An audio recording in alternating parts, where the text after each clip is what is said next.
card of the week, where I tell you about the card that I chose last weekend and how it showed up in my life this week. I chose the Seven of Cups. And if you know the way I do tarot, I always say, each of these cards has a different story to tell, but some of them share like threads and through lines. And when I sound, repetitive or thematic or like a broken record in a reading, it's because the cards are like, did you hear it? Are you listening? Do you get it? And that's kind of the thing with the Seven of Cups, because last week was the Chariot, which for me is all about big choices, like really weighty choices needing to be made. Not, are we getting oat milk or almond milk this week? It's something like a bit more, with a bit more impact. And the Seven of Cups is all about lots of decisions needing to be made. Is it that? Is it that? Is it that? Is it that? And I was like, well, that is very similar. I always say the Seven of Cups is kind of like the little brother and the Chariot is the big brother.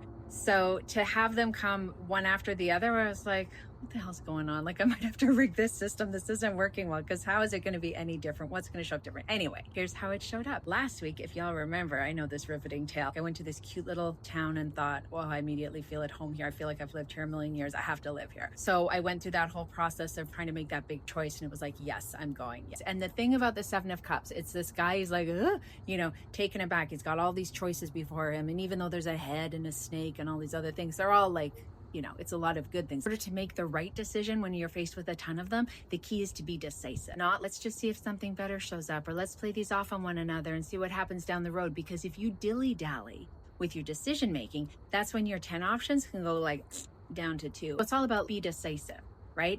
And like the Chariot, it's saying don't be all head and logical and think it to death.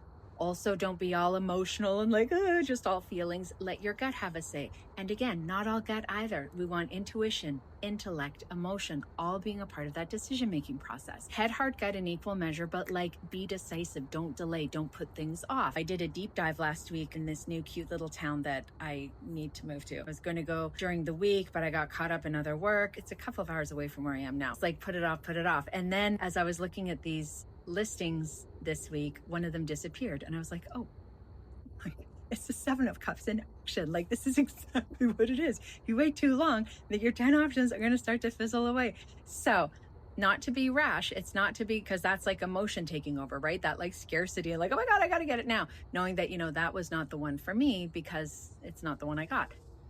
And also, I'm going to get off my ass tomorrow, being Monday, and get on the horn with these realtors and set up some viewings and make a trip just to see these places this week, because I don't want to wait. It's September. I don't want to be moving in January. I don't want to be moving in February. I did that 2 years ago. It was not ideal. So yeah, that's the Seven of Cups in like sort of being put into practice with me. It made me realize walking that fine line. There's a difference between decisiveness and desperation, and a way to be able to discern which is to take that time, like I said with the Chariot, like I say with the Seven of Cups, to sit and ground yourself in some breath and close your eyes and just visualize taking each path, make it a really visceral daydream. Oh, what am I wearing? Oh, there's a dog barking. You immerse yourself in each one, visualizing, and then check in with your body. Well, how does this make me feel?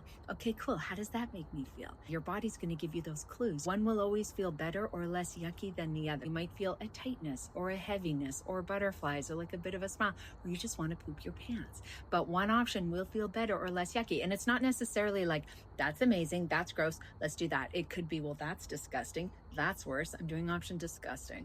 Or it could be, that's good, that's even better, let's do that one. And that's kind of the zone that I feel like I'm in. I want to go see these places in person, get a vibe for them. There can sometimes be a lot of energy in there that I pick up on. We'll see. You don't know what you don't know. I don't know if I mentioned this last week. Same day I found this magical place. My landlady emailed me that same day to tell me she was raising the rent by like $60. So it felt like a sign.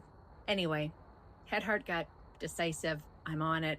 Can't wait to see what the next card is, because so far they have been pretty damn accurate. Let me know if this card plays into your life, how that works for you. This could even be your card for this week. The message meets you in the moment that you're in, giving you the message that you need. So yeah, that's why tarot's kind of cool. Anyway, like, subscribe, all the things. I'll be back with card of the day. We're doing Bring Your Shit on Instagram Live at tarot.lori. Follow me there. And yeah, thanks for tuning in. See ya.